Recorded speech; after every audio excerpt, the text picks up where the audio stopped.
श्रीभगवानुवाच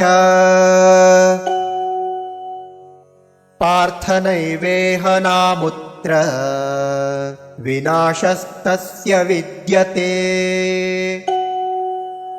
न हि कल्याणकृत् कश्चित् दुर्गतिं तात गच्छति।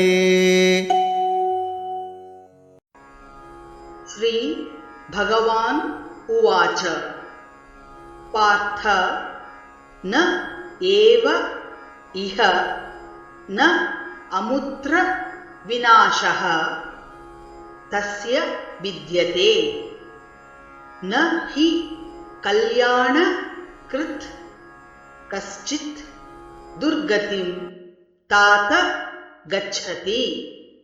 श्रीभगवानुवाच पार्थ नैवेह नामुक्त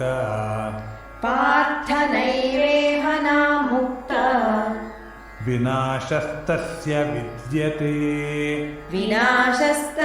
विद्यते न हि कल्याणकृत्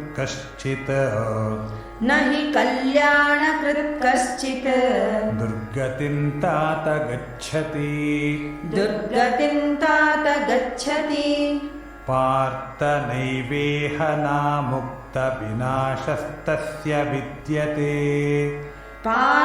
नैवेह नामुक्त विनाशस्तस्य विद्यते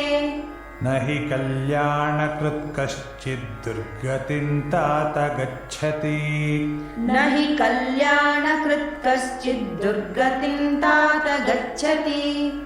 पार्थ नैवेह नामुक्त विनाशस्तस्य विद्यते न हि कल्याणकृत् कश्चित् दुर्गतिं तात गच्छति।